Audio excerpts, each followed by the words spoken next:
Bonjour à toutes et à tous et bienvenue pour ce partage sur les troubles de l'addiction.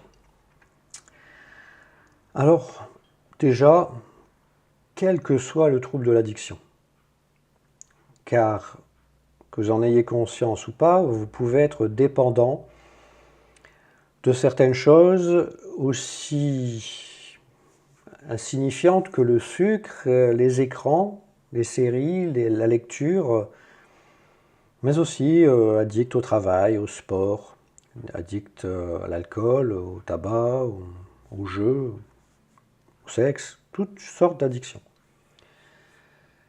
Pour cela, je vais vous partager une information.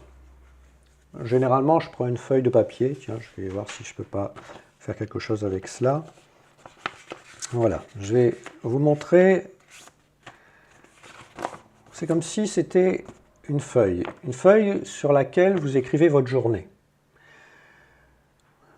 Une feuille qui appartient à votre livre de vie. Vous avez un livre de vie et chaque jour, sur chaque page, s'écrit votre histoire.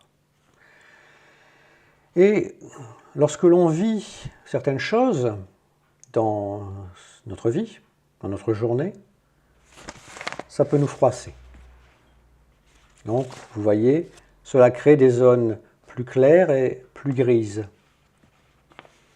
Vous voyez qu'il y a une bosse, un pic sur ces zones qui ont été froissées. Ça, c'est le pic émotionnel. Ça, c'est l'intensité émotionnelle. Là, vous avez été dans l'émotion, la peur, la colère, la tristesse. Côté clair, c'est ce que vous comprenez de ce qui s'est passé. Côté gris, c'est ce que vous ne pouvez pas percevoir à cause de l'émotion. Le cerveau oscille entre l'émotion et la cognition, la réflexion, etc., la compréhension. Et en dessous, il y a un creux. C'est quoi ce creux?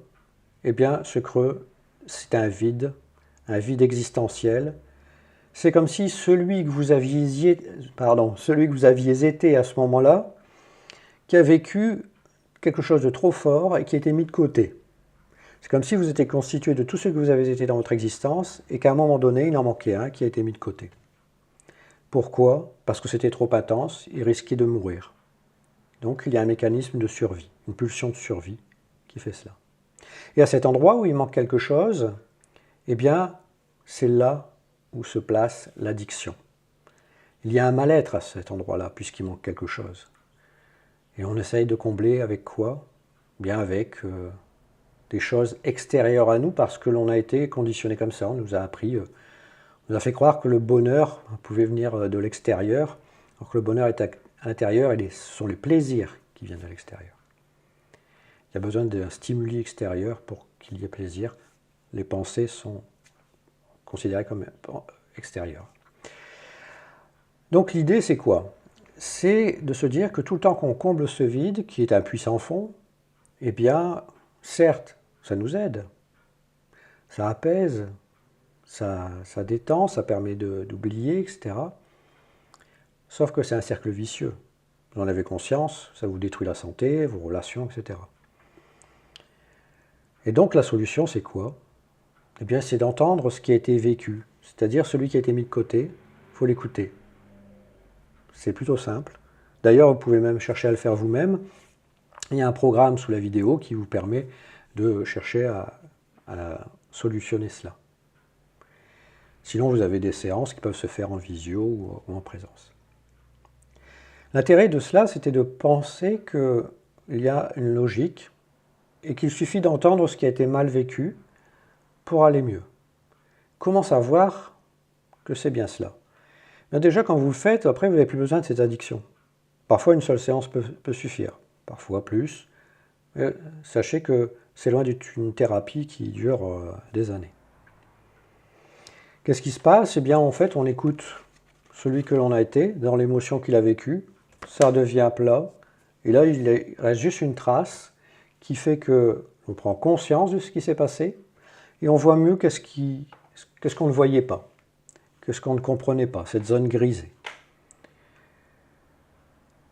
Et pourquoi certains ont ce réflexe que d'autres n'ont pas? Ça dépend un petit peu de votre attitude, de votre personnalité, etc. Mais sachez que c'est important de voir qu'il y a des solutions, que généralement les solutions c'est de remplacer un produit par un autre. Ben non, ça ne marche pas.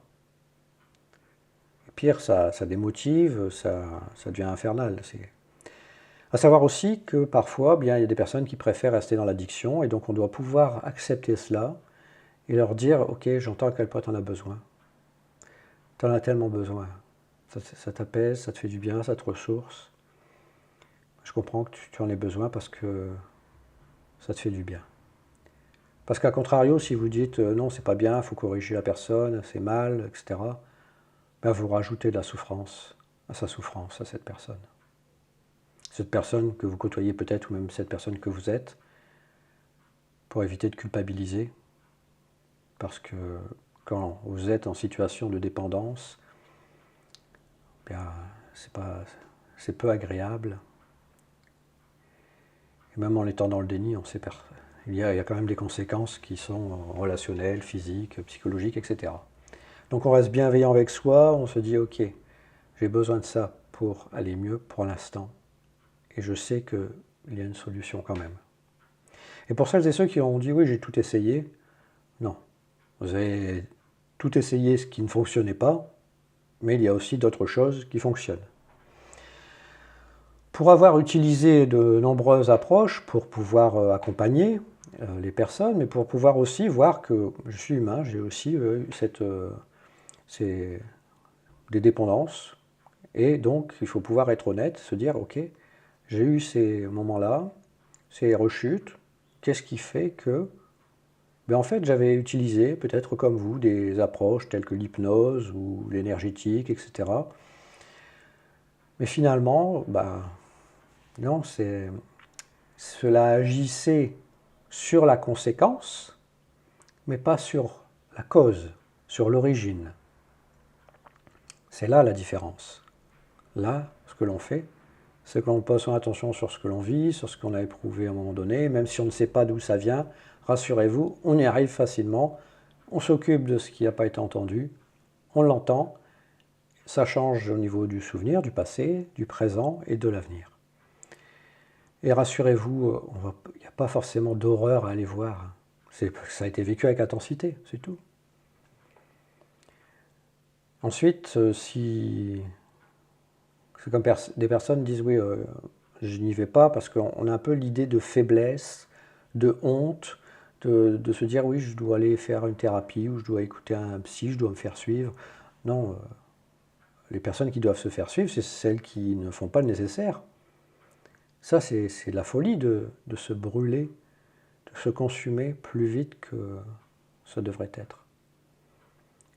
La force, l'intelligence, c'est de faire la démarche.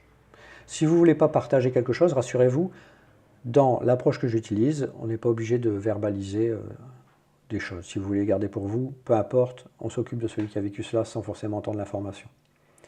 Et d'autre part, il y a aussi, si vous voulez essayer le programme qui est sous la vidéo, vous pourriez essayer de le faire vous-même. Rassurez-vous, il y a une entrevue, je veux quand même qu'il y ait un côté humain, que vous ne soyez pas seul à suivre le programme. Et il y a aussi un protocole qui est offert, gestion du stress et des émotions, un protocole clinique. Si vous avez des questions, posez-les. Mes réponses pourront aider les autres. Et puis, que pourrais-je dire encore se dire que si je fais cette vidéo-là, c'est vrai que la personne qui est dépendante n'imagine pas comment elle pourrait faire sans. Parce que ça lui fait tellement du bien, en tout cas un bien certain comparé à l'énorme souffrance, qu'elle se dit si je retire ce qui m'aide à plus souffrir, ça va être l'horreur. Ben non. En fait, ce qu'on fait, c'est qu'on s'occupe de l'horreur, sans la revivre, pour ne plus avoir besoin du produit, ou des personnes, ou autre. Donc, rassurez-vous, ça, on s'occupe de cela. J'insiste, posez des questions, si je n'ai pas tout abordé, 10 minutes, c'est déjà pas mal si vous avez suivi. Donc, bienvenue, à une prochaine, j'espère. Ciao.